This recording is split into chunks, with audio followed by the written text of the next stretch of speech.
So we're doing mount escapes, but I want to focus on what we did last week, so I'm just going to go over that one more time. So we did the shoulder pry. So we're going to go head control, drive our knee up. We're going to pin. I'm going to walk his arm up and then punch the ground like this. 1, 2.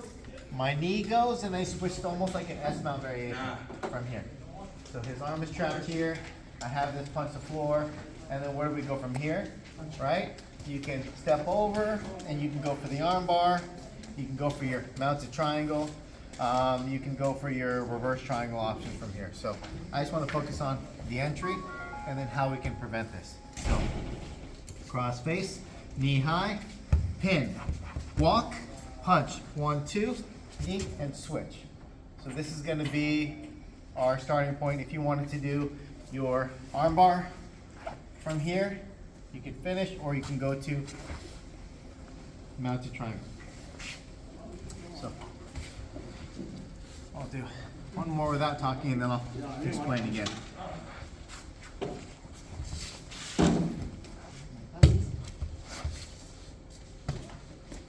Sorry, Artem. 6 more times. So cross face, armpit. Here, drive my knee up, pin the wrist, walk. I punch over the armpit. 1, 2. My knee comes, and I get to like this S-mount variation. And this is where everything starts. I can step over, go for the arm bar. I can go for mounted triangle. Okay. So we'll start there, drill, and then we'll do some defense for that. All right?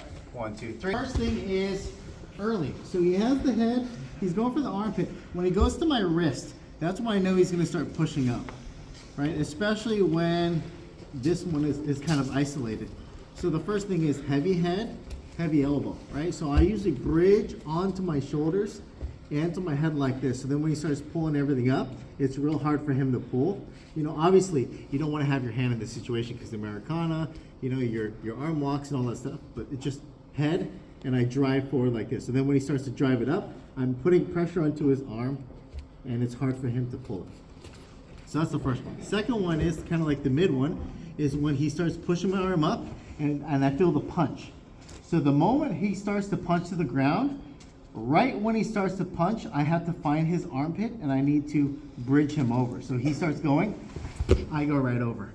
But I have to bring my arms back because this is a bad situation because he can start overhooking and going for the arm bar. So just pulling back in. So we're here, right? This is shitty. I'm already terrible position. He starts punching. I go armpit, I bridge, and I bring everything back. I can go to my recovery. Now, when it's fully locked up, right here, and he goes all the way and he's punching, right? Even if he has his knee and he's switching his base, it's this, and this, right? Because if I try to lift my head and he has all that pressure into his hands, I won't be able to move. Go ahead and lock out your arm. Yeah. So we're gonna go armpit here, and we're just gonna slip and then bring it back. I know it seems ridiculous and easy, but once you actually think about the mechanics, it is very simple. And slipping, right? So the 3 options, the early one is heavy head, bridging, keeping my elbow tight, right? Obviously, I want to have my arms in tight here, but if I make the mistake and I end up pushing heavy and I'm bridging onto his arm, if I keep my head like this, his arm is mobile to move and to start cross-facing. So I want to start bridging onto him like this. Second thing is when he starts to punch, I go armpit and I bridge. The moment he starts to punch down to the ground, right? I go. Go ahead. And then if it's fully locked out, same thing. He's punching. I'm going for the armpit, but I need a little assistance with this hand. Because if I just slip here, I might get stuck. I want to think about just pulling up and going. So I'll do the 3 without talking. So we'll do the early one. Nice and tight. Right, he starts to punch. Come back. 4. Fully locked out. And if I can make enough space to recover guard, that should be my option, okay? Just remember that this technique works effectively in gi and no gi. It's probably worse in no gi. Because in the gi, you have more material, more movement, and it's a lot easier to move around. All right, any questions? 1, 2, 3. I did this twice this week. I want to do it again. I think let's face this way. This is a good direction. So he has his legs crossed underneath my butt. He has cross face here. First thing is addressing the cross face. If I want to go frame on the hip first, I can. But if I want to go with 2 hands on, I can. I want to bridge, nudge, and get my ear to his chest. Because if he has crossface, go ahead and give me crossface, I won't be able to do any kipping here. So I need to go here. Then once I'm here, my elbows are inside and I'm framing on his hip. The biggest problem with kipping is I always see people like, their legs are like this, or they're just like, nothing's happening. So in order to kip correctly, your back has to be around it, your chin has to be to your chest. So you're here, and to get that, your knees are gonna go in something like this. And now when I kip, my knees have to be on his butt. The moment I go up, he slides up, and I frame, and then I come on the inside. So without Artem, we're here, and I'm bringing my knees in, and I go up, slide,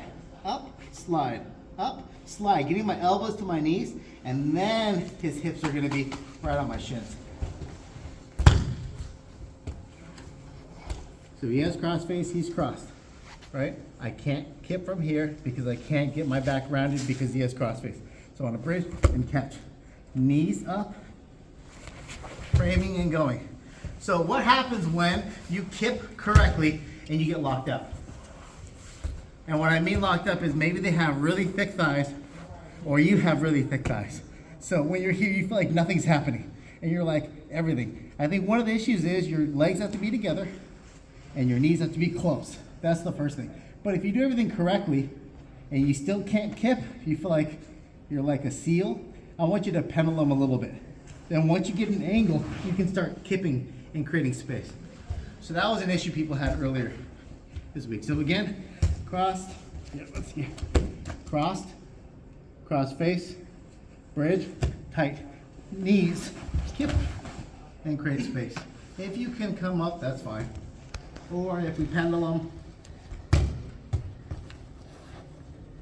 here, bridge and tight. I feel like I'm doing everything correctly. I can pendulum a little bit to create a little bit of space and then get to my single leg X or come up. Okay, questions? All right, time to kip. 1, 2, 3. So without Artem, I'm basically framing on his hip. I'm bridging up and I have my butt up in the air. And the moment he goes to my back, I'm gonna push and then come up. That's all I'm doing. So, Artem, if you need to grab the belt to anchor yourself in, when you turn to your side, your elbow cannot go here because he'll take it back, right? If it goes here, I'm gonna go flat. So I wanna be on the side here and my arm is tight. So when he starts going to my back, I roll and I come up. So I'm grabbing and I'm grabbing.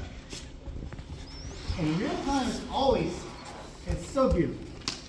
So simple. So you have to go to your side. When he goes to the back, I rotate and I come up. So we'll go real time. Oh, I'll try here. Okay. Yeah.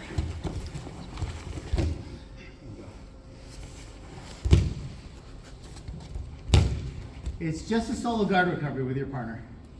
So I'm bridging onto my side. When I feel his weight transfer, his knee goes to my head. Right there, I just push off and I come up. That's all we're doing. Again?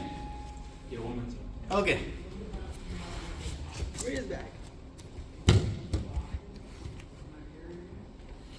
Up. He goes to my back. I rotate.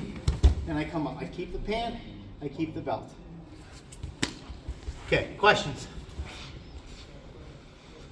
Yes, sir. Sure. So I am grabbing the belt and then bridge, arm in tight. The moment he goes and he shifts his weight, I just do a solo guard recovery and I come up. Sit. Okay, 1, 2, 3.